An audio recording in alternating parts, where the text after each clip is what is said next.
back to the King Cast. Nice to have you with us as always. Presented from the King Economics Division of the Social Science Department. I'm your host, Frank Roche. With me, Griffin Jew. Hey, Griff. How you doing today, buddy? I'm good. How are you? All right. Griff, did you go to the play this weekend?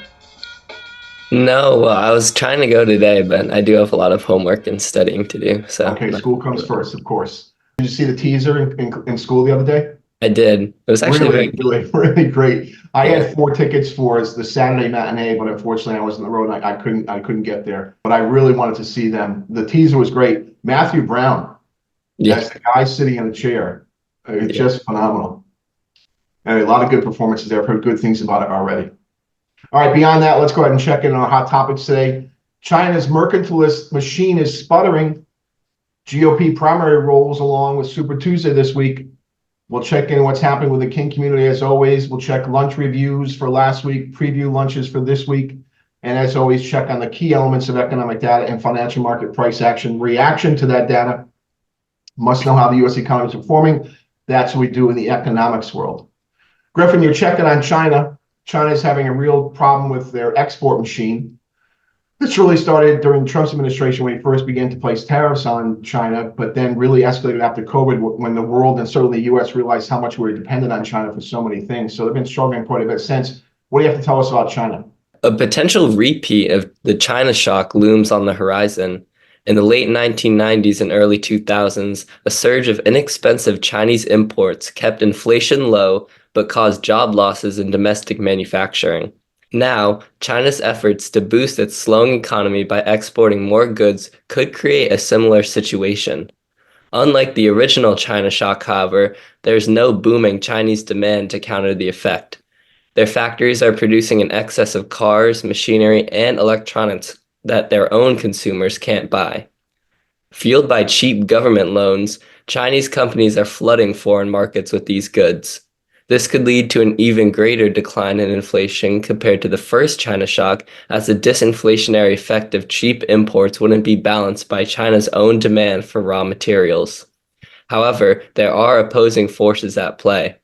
The US, Europe, and Japan are wary of a repeat of the early 2000s when cheap Chinese imports crippled many of their factories. To counter this, they have provided billions of dollars in subsidies to strategic industries and threatened or imposed tariffs on Chinese imports. Additionally, aging populations and persistent worker shortages in developed nations could further mitigate some of the disinflationary pressure China exerts this time around. All right, Griffin, nice phrasing there. Disinflation against deflation. Disinflationary pressures, inflation rising at a lower rate, right? So increasing at a decreasing rate. Deflation when price level falls. So good distinction there. Griff, how does the shock compare to the early 2000s? Economists estimate that between 1999 and 2011, Chinese imports led to the loss of more than 2 million jobs in the United States. This surge in competition caused furniture, toy, and clothing manufacturers to collapse, leaving workers jobless. Now, China isn't just flooding markets with cheap goods, it's directly challenging advanced economies in the production of cars, computer chips, and complex machinery. These high-value industries are considered crucial for technological dominance, making the competition far more concerning. Okay, so a much more mature, advanced Chinese economy than it was in the 2000s, largely led by the US and Europe and the West by opening ourselves wide open to that cheap labor. A real challenge for the Chinese government, for sure, for the communist government led by Xi Jinping. One of the big concerns we have, Griff, and even President Biden has mentioned this, they have produced a huge, as you indicated, excess supply of lots of things, but electric vehicles in particular. And they need to get rid of those cars somewhere. They want to unload them on Canada, Australia, the United States, Western Europe. We can't allow that to happen. It'll crush any nascent electronic vehicle manufacturing we have going on here. So really timely topic, Griff, as always. You're right on top of things with a great story about China's challenges with its export machine. All right, Griff, I want to check on the GOP primaries. The GOP primaries continue as Nikki Haley stays in the race without a win thus far, and having spent tens and tens of millions of dollars. I think she's over almost $100 million now since Iowa. Donald Trump has won 8 primaries in a row, beginning in Iowa some months ago. The DC primary was Sunday, and North Dakota primary today. And then we have Super Tuesday coming up Tuesday when 16 states will vote. Those 16 states, let's see, let me run them down. Tennessee, Maine, Utah, Minnesota, Vermont, Massachusetts, Alaska, Virginia, North Carolina, Texas, Colorado, Arkansas, California, Oklahoma, American Samoa. So a whole bunch of states about to vote, and Donald Trump holds a double-digit lead in every state over Nikki Haley, except two. America Samoa and Alaska seem to be up for grabs a little bit. But it's likely going to be a sweep for Trump on Super Tuesday, and that should end Nikki Haley's campaign for president. She has declared already she's going to stay in through Super Tuesday. That's tomorrow. And she's remaining in the race for one simple reason. The hope is that Trump can't get to the finish line, given his legal troubles, or he does or says something too outrageous and the party turns on him. If Trump is jailed for any of the 4 to 5 cases confronting him, Haley is positioning herself to be elected to be the candidate. This would happen at the GOP National Convention, again, a brokered convention where the delegates and superdelegates come together behind closed doors and elect a new candidate over the candidate that was selected by voters. The chance of a Democrat National Convention selecting someone other than Joe Biden is growing. Polling data is bad for Biden, and the powers that be, including the mainstream media led by the New York Times, are increasingly talking about replacing Biden in favor of Gavin Newsom or even Michelle Obama. 2 brokered conventions, while a low probability, a possibility to be sure for the first time. Trump has a falsification business record charge related to his time with Stormy Daniels hanging out there. He has a Georgia RICO case with respect to trying to turn votes. That case is in jeopardy given Fani Willis's troubles with the prosecutor she hired to lead that investigation. And the documents case led by Jack Smith improperly handling of classified documents. The civil cases won't put him in jail. They will drain his resources, but these other cases could, but they're being delayed in a way that may not have an impact on the 2024 election. Having said that, it's a 2020 redux. Trump, 77 years old, against Joe Biden, 81 years old. He's not campaigning as a typical incumbent president, given his mental and physical challenges. Trump will be running on the health of President Biden, immigration, inflation, deficits and debt, geopolitics, and the unprecedented use of the legal system to hamstring a presidential candidate. Biden will be running on abortion rights. Trump is a dictator and threat to democracy, and Bidenomics. That seems to be the broad scope of things in terms of issues leading the campaigns. I have the Dems winning in November still, no matter who the candidate is. All right, Griff, a little rundown on hot topics for just the two of us today. Jack Zipper couldn't be with us today. Jack always has a great story, but not today. Griff, let's take a moment and, as always, check on our wonderful King community. What's going on in the King community with King things? In honor of Black History Month, lower school students presented on influential Black leaders and change makers. Their presentations were preceded by an inspiring performance from the upper school jazz band, highlighting the profound impact of African American music on modern musical styles. Upper and middle school students had the privilege of hosting New York Times bestselling author I.B. Zoboy. Ms. Zoboy spoke about her life experiences that fueled her passion for writing and the immense power young people hold to create positive change in the world. On February 24th, Yale University hosted Girls in Math 2024. King was well represented by a group of 9th graders who showcased their math skills to others. The event provided an environment filled with challenging problems to solve, insightful discussions with current Yale students, and a presentation by Dr. Holly Rushmeyer, a Yale computer science professor.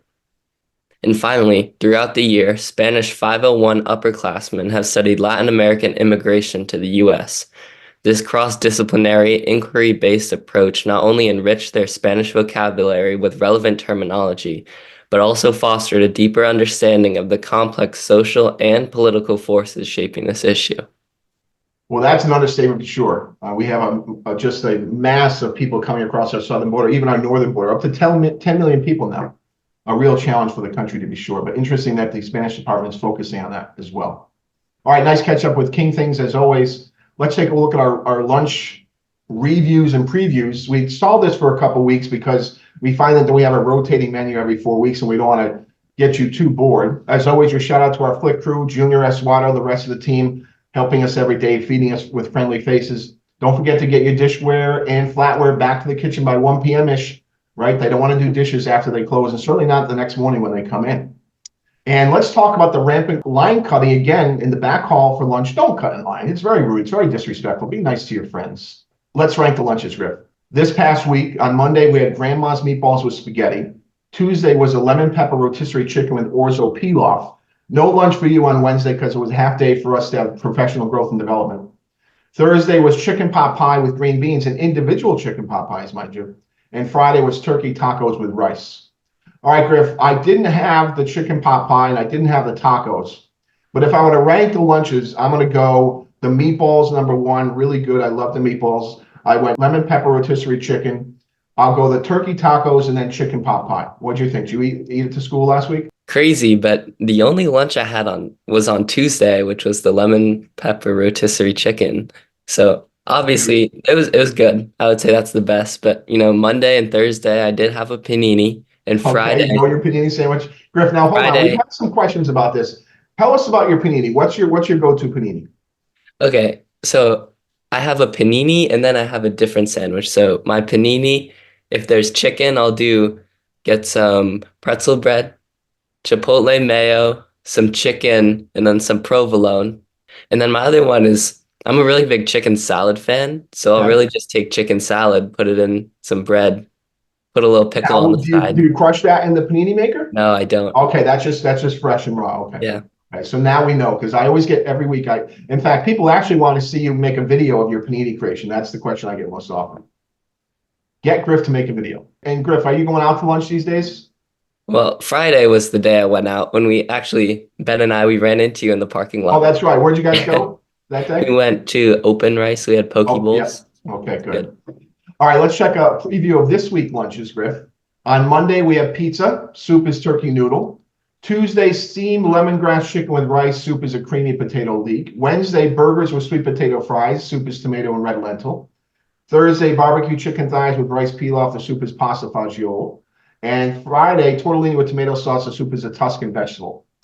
Let's see, Griff. I'll go Tuesday chicken. I'll go Wednesday burgers. I'll go Thursday chicken thighs. I'll go Monday pizza, Friday tortellini. That's my rank. I'm pretty similar here. I would say Tuesday with the chicken, Wednesday with the burgers, Thursday with the barbecue chicken, but I will go Friday with the tortellini, and then pizza's last for me. Okay. And we know about pizza. We're not huge fans of King Pizza. I want to see some cook on the bottom of my pizza, and we don't normally get that. But I know many of the people in the school love the pizza. Yeah. Now, the other thing I wanted to mention, Griff, the burgers, give me regular fries. Keep the sweet potato. I know they're healthier, but keep the sweet potato fries out there. Give me some chips or fries. Yeah, All right. I agree with you. Yeah, okay. Always a little fun with our lunches, but not much to say beyond that today. Okay, the key part of our show, the King Cast, is about economics. We track the U.S. economy each week. It's critically important to do for you if you're an investor, a trader, someone focused on retirement, or a young person who wants to build wealth. Focus on U.S. economic data, the performance of the economy, how it impacts markets. Griff, I'll start us off with last week with Friday. We had January construction spending down 0.2% versus up 1.1% in December. We had the February ISM manufacturing index, 49.2 versus 50.2 in January. That's below 50, so that's contractionary. And we had the February Michigan Consumer Sentiment Index, 76.9 versus 79 in January. The first drop we've seen in some months, and we saw this in consumer confidence as well. People are a little less optimistic about the economy than they were a month ago. How about Thursday, Griff? Thursday, we had initial unemployment claims for the week ending February 24th, 215,000 versus 202,000 in the prior week. February Chicago Purchasing Managers Index, 44 versus 46 in January. In January, pending home sales down 4.9% versus up 5.7% in December. Okay, Griff, you've been hearing me complain about this for probably over a year now, but I'm calling something is definitely wrong with initial claims data. Something's being manipulated somewhere. The thousands and thousands of layoffs we've been listening to for the past year and a half, and even the past month, are not showing up in the data. Something is wrong in the initial claims data. That is not legit data. Also, housing remains challenged by very high prices and high interest rates. The average 30-year mortgage rate is back above 7% this past week. Wednesday, as always, every Wednesday at 7 a.m., MBA mortgage applications for the week ending February 24th, down 5.6% versus down 10.6% in the prior week. That's 3 negative months in a row for MBA mortgage applications. Again, high prices, high interest rates. We had our second look at Q4 GDP, the preliminary look. GDP up 3.2% in the fourth quarter versus up 4.9% in Q3. We'll just come in below 3% GDP growth for the year in 2023. Not bad. And also on Wednesday, we had the January goods international trade balance minus 90.2 billion versus minus 87.9 billion in December. Another worse than expected number, another 9 handle on our trade deficit. Different than we've had in the past, though. Now Mexico is our largest importing country compared to China. They took over from China. What do you have for Tuesday, Griff? Tuesday was January durable goods orders down 6.1% versus down 0.3% in December. And February consumer confidence was 106.7 versus 110.9 in January. Okay, another one of those confidence numbers I just talked about, lower than expected, lower than the prior period. First time we've seen this in some months. Durable goods orders, big drop, big miss in terms of expectations. Economy is definitely slowing down and global demand is as well. And then lastly, on Monday, January new home sales, 661,000 versus 651,000 in December on an annualized basis. That's the one bright point we had in data for the week, Griff. A little higher than expected new home sales. And new home sales typically are skewing to the upper middle class to wealthy across the country as the middle class has been taken out by international trade policy. And so those that can afford it are buying. All right, Griff, let's check this week, the week of March 4th. On Monday, no data. Tuesday, we have January factory orders with the February ISM non-manufacturing index as well. Factory orders will get some attention from markets. Wednesday is always 7 a.m. MBA mortgage applications for the week ending March 2nd. And February ADP employment report, lots of attention on the ADP job report for February. Thursday, we have initial unemployment claims for the week ending March 2nd and the January international trade balance goods and services. Okay, claims, we should see a little pop high here in claims. You said 215 last week. I'm looking for something above 220 coming up this week. And then Friday, the mother of all data points, Griff, you know I love this data report. The employment situation report on Friday for the month of February, non-farm payroll, net job growth, average hourly earnings, average hours worked, U3 unemployment rate, and U6 unemployment rate. The market move for sure. The whole world will be waiting for them. All right, Griff, let's check in on market reactions last week to the economic data we had. I'll start us off with stocks.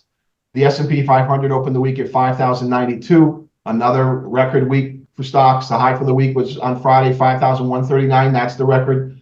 Low on Monday at 5,059. Market closed on Friday, just shy of the highs at 5,133. Up 41 points for the week, or 0.8%. Record highs again with a range of 80 points. Griff, what do you have for bonds? The benchmark 10-year U.S. Treasury bond yield opened the week at 4.28%, had a high on Thursday of 4.31%, a low on Friday at the close of 4.18%, down 10 basis points for the week, and the range for the week was 13 basis points. Okay, a little lower on the back of Boston Fed President Collins saying that rate cuts are coming in 2024. Kind of a dovish statement for Collins after some hawkish statements by other Fed presidents. And that kicked off the rally in stocks and caused a rally in bonds as well. Remember, bond prices and interest rates are inversely related. Higher bond prices, lower interest rates. Lower bond prices, higher interest rates. Checking in FX, the foreign exchange world, the ICE, the ICE US dollar index opened the week at 103.80. The high was on Friday at 104.27. The low was on Thursday at 103.68. A close of 103.90 on Friday, up 10 points for the week. And the range for the week was 59 points. Dollar strength remains, but we've been range bound, really narrow range. You can see the range for the week is only 59 points. That's tight. That's frustrating for traders. So dollar strength, but not too much. Finish this off with commodities, Griff. The Dow Jones Commodities Index opened the week 938.22, had a high on Friday of 956.71. The low was the open on Monday at 938.22 and a close of 955.54, up 17 points for the week, or 1.8%, and the range for the week was 18 points. All right, so the commodities, what got a lot of attention this week, Griff? Are you a chocolate guy, Griff? Yeah, I am a chocolate guy. You enjoy chocolate? Yeah, I eat some chocolate. I enjoy the Hershey's chocolate bar with the almonds. Cocoa prices at all-time highs.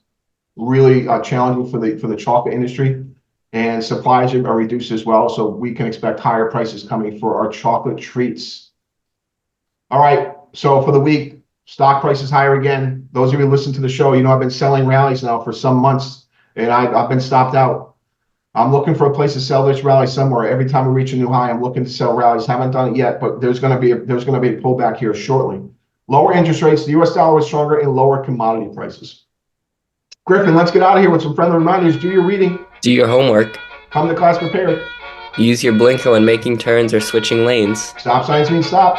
No texting while driving. And always try to buy American. That's it for us. We're going to be off for a couple weeks because of spring break. We'll be back in a few weeks. As always, tell your friends and family to listen to KingCast at kingschoolct.org. Academics, upper school, clubs, and activities. And we are out of here.